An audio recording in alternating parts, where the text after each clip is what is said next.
Something just fell from the ceiling, and I was trying to figure out what the heck it was. It's just a rat. It's fine. Sit back, it's time to get groovy. Question, do you remember that movie? Welcome to the podcast. I am the third Alejandro Rosa on IMDb. And I'm Steve Johnston, and I'm not on IMDb. Welcome back, everyone. Today we are going back to my birth year. We're going to 1979. I don't know anything about 1979 other than the fact that I was born there. This film that we're going to watch today, I know nothing about. And that pleases me immensely. This film was picked by Steven, and I didn't know anything about it. We decided to take turns with this sort of thing, so I didn't do any research.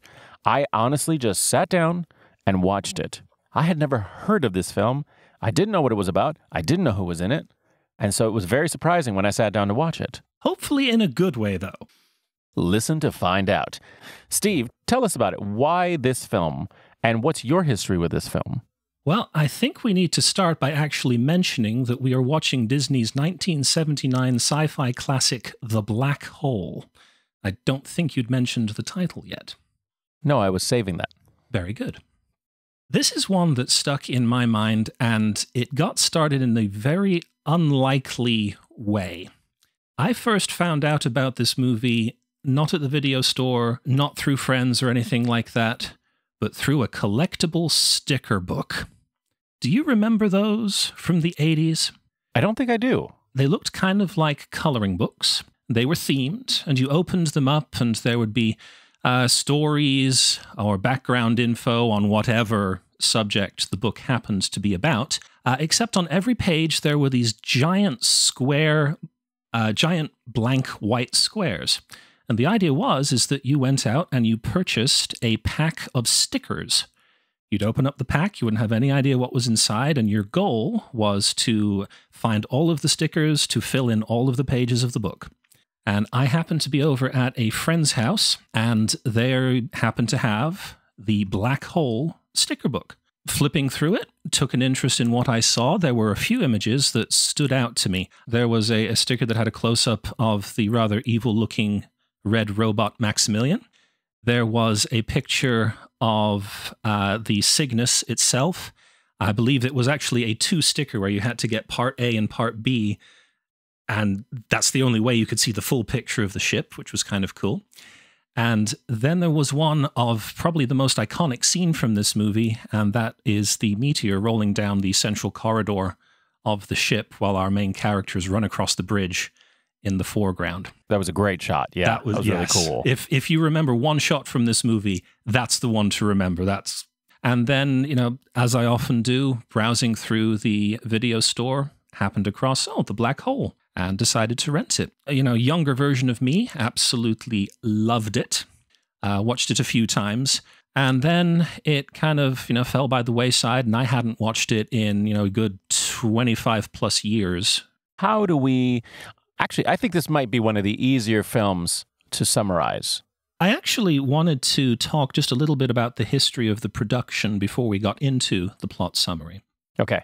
This movie has its start back in the early 70s, when disaster movies like The Poseidon Adventure and Towering Inferno were all the rage. And just like today, when a studio has a hit movie, all the other studios go, I want some of that action too. Yeah, let's make something like that. Bob Barbash and Richard Landau approached Disney with a proposal, and that was just a disaster movie set in space. And Disney said, okay, sounds pretty good. Show me what you've got. And they worked on a script titled Space Station 1 originally, and it was similar to the Poseidon Adventure. There was going to be a large cast, large groups of characters, families were going to be involved, so there'd be children on there as well. And for some reason, they were trying to escape the space station. The producer looked at it and thought, okay, this isn't so bad. It could use a little work, so he called in someone to do a little bit of rewriting. And then the project got shelved. In 1975, it got unshelved. It was retitled Space Probe 1, and some more tinkering with the script was done. And then 1977 came along.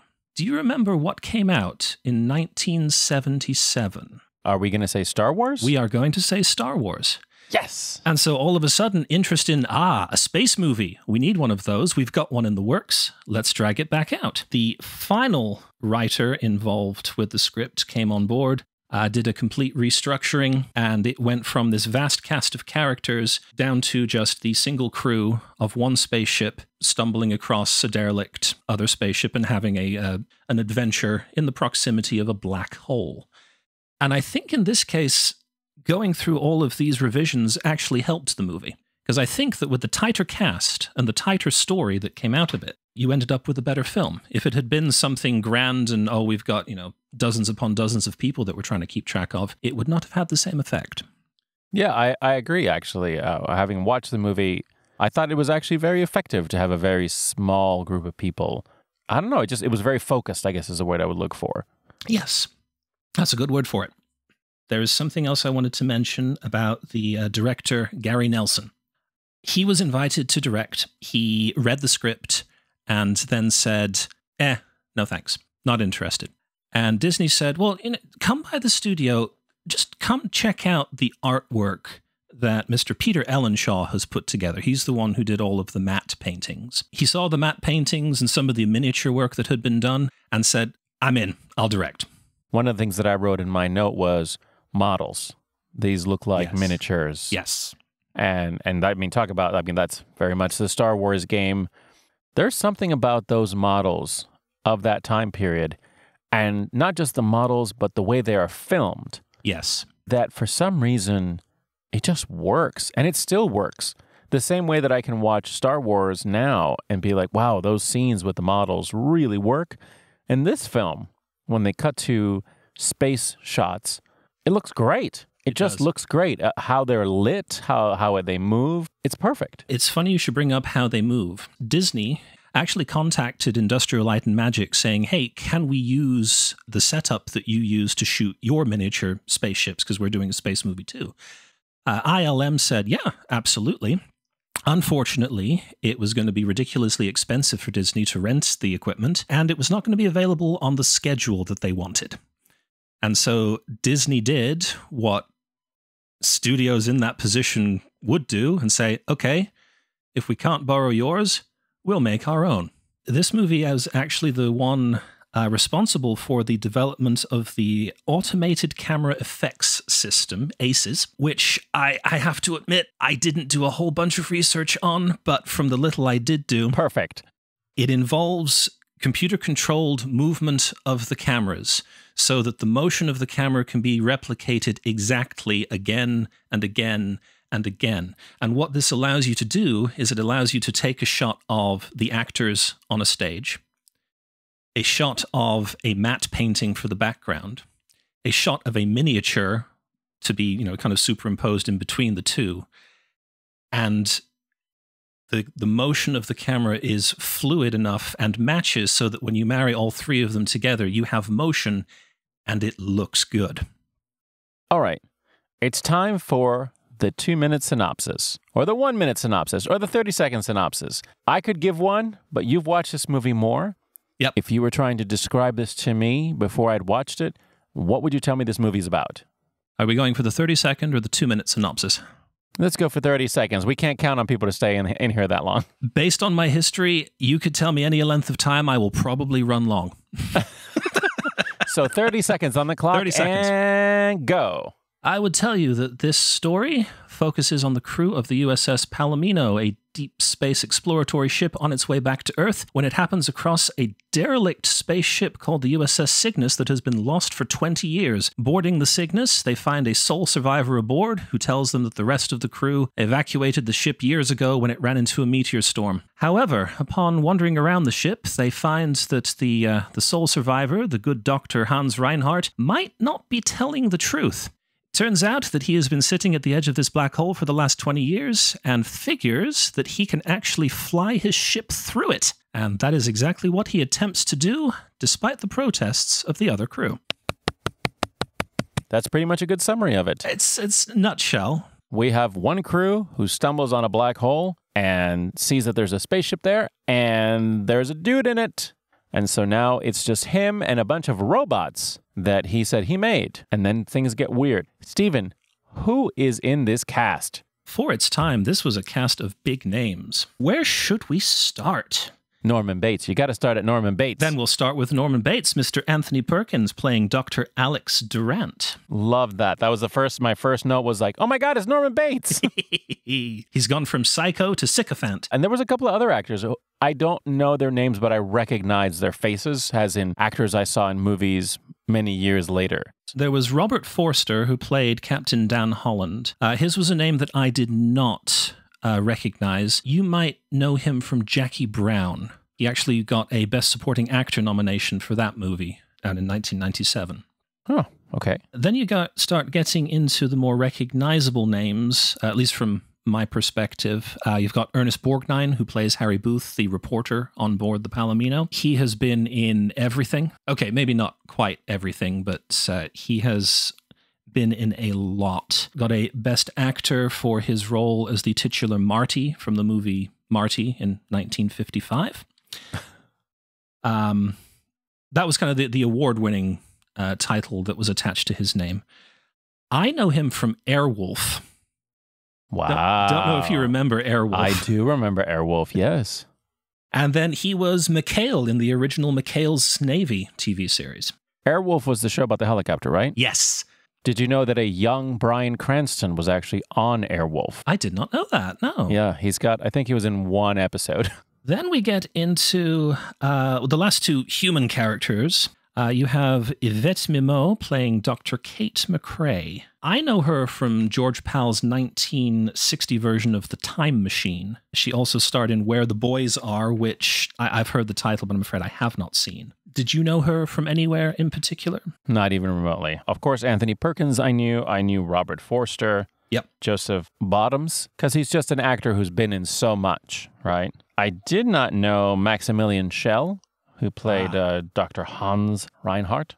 I didn't know him. He looked like one of those actors that I would recognize, but I couldn't tell you from where. I think if you had been born, 20 years earlier, you would definitely recognize him. He won the Academy Award for Best Actor for his role in Judgment at Nuremberg. Oh. Multiple other award nominations over the years, has done numerous films and television series work. I actually know him from a 1968 movie called Krakatoa East of Java, which is a fun little adventure disaster movie. So not only are we learning things about this random film from Disney from the late 70s, we're also learning that Steven is well-versed in 1960s films. For some reason, yes. I'm well-versed in 1990s films, but that's because I was there. You have a weird knowledge of the 60s as far as film goes. What's that about? I think I can blame my parents for that. You absolutely probably can, yes. I do have a couple of stories regarding casting. Gary Nelson, the director, had finished work on a TV drama mini-series called Washington Behind Closed Doors. And in that series, one of the stars was Jason Robards. Robards had worked with Schell. Schell was contacted saying, hey, we would love for you to play Dr. Hans Reinhardt in this movie. Schell apparently read the script and, behind the scenes, wasn't interested, but thought that Jason Robards would be pretty good. So he contacted Gary Nelson and said, fly out to Vienna, come talk to me. Gary Nelson did, and once he got there, met with Maximilian, and the ruse was revealed. Maximilian said, there is this other actor, Jason Robards. He was in this mini-series called Washington Behind Closed Doors. Have you seen it? And Gary Nelson said, oh yeah, I've seen it. I directed it. At which point, Maximilian Schell got a look of complete and utter shock over his face, stepped forward, gave Gary Nelson a big hug, kissed him on the lips, and said, I will do your movie. The other interesting tidbit is the role of Dr. Kate McCrae, because Gary Nelson had an actress in mind for her before Yvette Mimieux. But Disney took a look at who he was suggesting and said, absolutely not. We cannot have someone with a weird name like Sigourney Weaver in one of our movies. Let's see, the two non-human characters. Vincent was voiced by Roddy McDowall. Roddy McDowall is another one of those actors who has been in everything, most notably for me, Poseidon Adventure, and Bedknobs and Broomsticks, another Disney film from the early 70s. And he played a little robot who was very good at quoting philosophy, which I found really funny. I loved it. It's so interesting that the character of Vincent, you look at him and he looks like a Disney robot. Yes. He's kind of cute. He's got big googly eyes and he's very round and he looks like a little floating thing. But then when he talks, he's like kind of sarcastic. He quotes, Cicero. I mean, it was just like, what is this character? But it was enjoyable. And then the other voiced character that we meet is Bob, who is an older model of Vincent's type of robot. And he was voiced by Slim Pickens. It's the only character in the film who is Southern for some reason. Yes. It was just odd. It was like this robot that looks like it's been beat up and abused, which it was. And he's like, hey, how you doing? I'm Bob. I'm going to tell you how to do this because this is how we're going to do. And you're like, what is this? Why? Whereas Vincent is so proper and, This is a death ship. That's right. A great line. Bob had some depth. He did. What do you want to get into next? Because thankfully, that is like the entirety of the cast. It's only about 7, 8 people. I mean, what we've just said, that's the film, folks. Like, there's a bunch of stuff in the middle, but it's all about the same thing. There is Maximilian, who is a terrifying-looking robot. Yes. Who belongs to the Doctor, who the Doctor created, and who definitely it looks like a killing machine. And then you have these other kind of clearly people in robot outfits walking oddly with laser guns. And I mean, it was cool, though. I found myself like really entertained by the whole thing. I don't know. I thought that, I'm going to watch this sci-fi film from 1979. But I thought, I don't know, maybe this will be a little lame. And I didn't actually find it lame. I found it interesting. I thought it was neat. I thought the characters were fun. Again, it was actors that I'd seen many times before. I found the zero gravity was something that really stuck out to me. They do it a lot on the, what's the name of this ship? The smaller ship's the Palomino. That's right. When they establish the fact that they're in space, they have these interesting scenes where there's no gravity on the ship, so they're moving around, and it was very interestingly filmed the way they made that work. Yes. But they brought up the Event Horizon, which anybody who's done science and, space stuff would know, but in case anybody doesn't, a black hole surface is called the event horizon, which defines the boundary where the velocity needed to escape exceeds the speed of light. And they say they're on the event horizon, so they're right on the surface of the black hole. They're not in the black hole. I watched a movie like this in the late 90s. Yes. Called The Event Horizon. Yep. And the more I watched this film, the more I was like, that movie is a lot like this movie. They changed a few things, but it's very similar. The concept is very similar. And then they went way darker and way scarier with it. Is there a connection between these two films? I actually don't know the answer to that. Darn it, Stephen. This has been bothering me all day. I'm sorry to say that Event Horizon is one of those movies that I know about, know some of the key plot points, but have never actually watched. And it did not pop up in your research? No, it did not. Damn it. The movie that popped up in my research, oddly enough, was Interstellar, because there was talk of doing either a reboot or a sequel, but the script that someone had put together was very, very close to Interstellar, and so they decided, now we're just not going to bother. Things that I loved about this movie. Oh, yes. Let's just go with that, all right? Yep. The use of ESP. Our doctor, Dr. Kate, it wasn't even just that they said she has ESP. Right? That would have been interesting enough. You're like, okay, sure, let's go with that. What does that have to do with anything? And there was a moment where Vincent, the robot, was outside of the ship trying to fix something. Yep. And they turned to her because there was a problem with communication. And they were like, Kate, use your ESP to communicate with Vincent. And I'm sitting there going, was I listening? Did they just say use ESP to communicate with the robot? Yes, you heard that correctly. She has a telepathic link with the robot. I love that. Then there were other robots, red robots, black robots. There were the people robots that looked like people wearing robes. Yep. But their faces were like glass, like shiny visor. Yep. That was weird, but it was effective. One of the scenes I love is where Harry Booth comes into the garden section. And he gets up close and personal with one of the drones. He's very close to the visor on the front. And there's a nice shot, which is just all robot drone head with his reflection in it. And he's kind of looking and going, can you talk? No, I suppose not. That would be weird if you could talk. Again, it worked, right? It gave us that kind of like, there's something going on here that we don't understand. Yes. I truly thought it was effective. Let me ask you, while we are on the topic of the drones, the reveal, the twist. Yes. Did you see it coming, and did you like it? I mean, I wasn't shocked. Okay. In the film, the doctor says that everyone left the ship. And then we come to find out that he sort of turned them all into robots. Would we call that an android? Was that actually accurate? Or is that an android a robot that just looks like a human? Oh, the sci-fi fans will have us on I was just thinking that. if we don't get that right. Let's just say So we don't know. we're not sure. He took people and turned them into part people, part robot, mostly robot. Yes. And I was not shocked because they already look like people. I suppose that is a bit of a getaway, yeah. Giveaway, yeah. And also they had a what appeared to be a funeral scene. Yes. Which was weird with the people with the visors. They all lined up in a very ceremonial way and shot someone into space. At some point in the film, they send Vincent to like a robot hangout, which is funny because I've been watching The Mandalorian and they had a very similar scene. They had a robot bar actually. And I was like, since when do robots go to bars? Since 1979. Apparently. And so they were hanging out and playing games and, cracking wise. I don't know what the robots were doing. But that's when we saw like a beat up version of Vincent that ended up being a Southern man named Bob. Unsurprisingly, everything goes haywire. Things are discovered.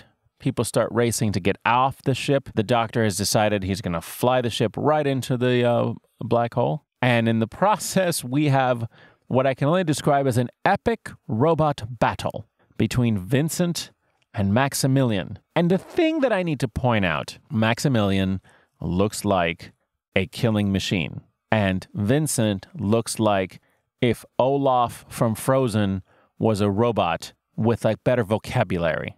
So it was very confusing to have this battle because he doesn't look like he's a fighting robot. And so here he is just beating the hell out of this like killing machine. They made this battle that went on for a while really intense. But don't worry, because Vincent has his moment where he like shoves the thing into Maximilian and then just starts drilling into him until he dies.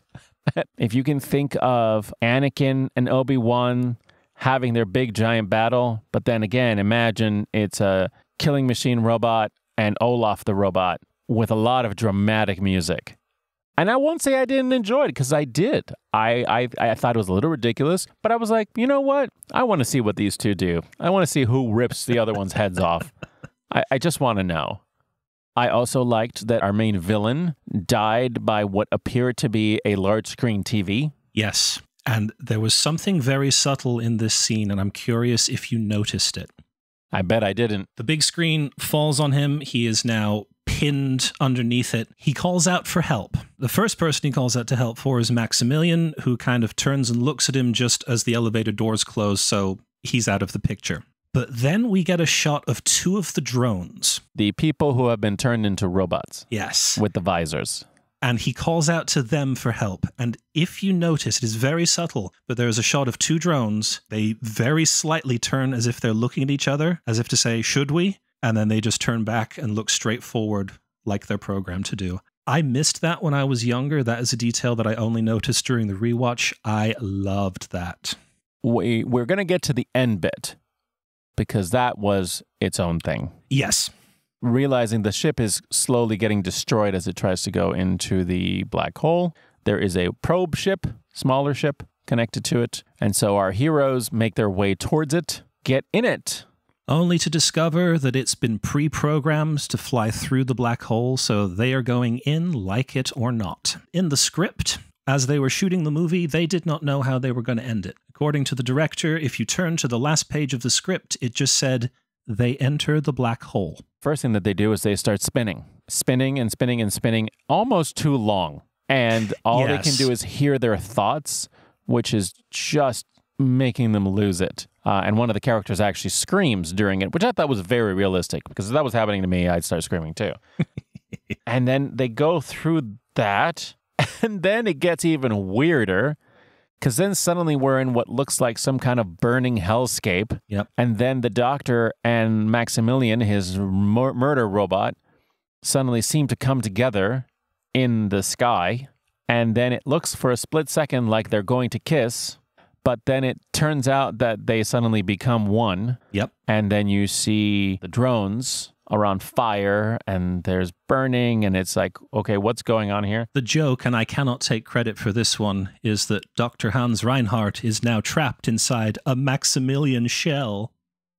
Sorry. And then it gets weird again, and then we go into what I can only describe as a crystal hallway that somebody is flying through. And I'm just sitting there like, okay, this looks very reminiscent of Superman. But all right, let's see it. Like some of the kind of special effects they used in the original Superman, that kind of thing. Or probably Superman 2, more than likely. Yes, yeah. It's like, are we in Krypton now? And they get through the black hole, folks, and they're alive. And then I sat there and I went, well, now what? Because there's like 3 of you. You have like no food, and you're on the other side of a black hole. And they victoriously lead towards what may have been a planet or a moon. I wasn't sure. It's supposed to be a planet, and the way it's shot, the planet is in front of the star that it orbits, which is why you get kind of the nice golden halo effect going on. Credits.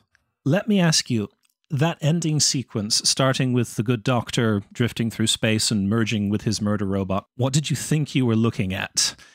I wasn't very sure what I was looking at. Again, there was a real brief moment where I thought he was going to kiss the robot. I don't know what I was looking at. I won't lie. I was like, if there's a reference here, I'm not getting it. I'm just confused. Think in very broad terms.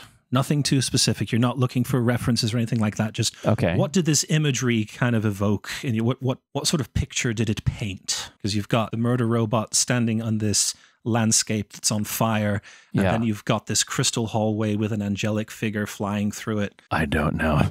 What did it invoke for you? Please help. Younger me felt very strongly that this was some sort of depiction of heaven and hell. Hans Reinhardt being I can see condemned to hell, and then the rest of the crew being, on the heavenly side. And it turns out that younger me was right. That is actually the sort of imagery they were going for when they shot this sequence. We have come to the other side of the black hole, and we have completed this film. Steve, what do you think years later, watching it again? Does this film hold up for you?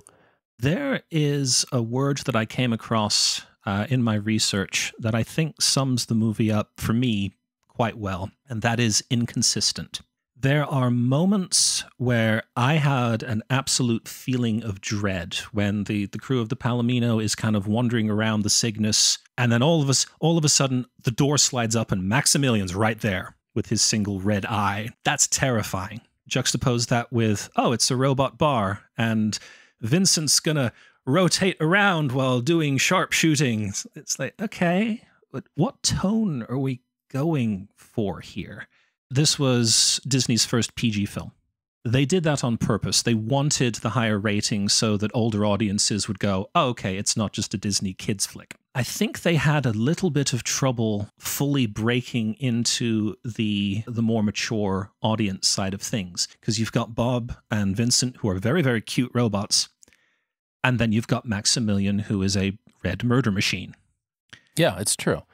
You've got what is technically a very horrific death scene in which Maximilian just kind of drills a hole through one of our doctors. And then Vincent drills a hole through Maximilian. Justice. But again, it was like Olaf in Inglourious Bastards.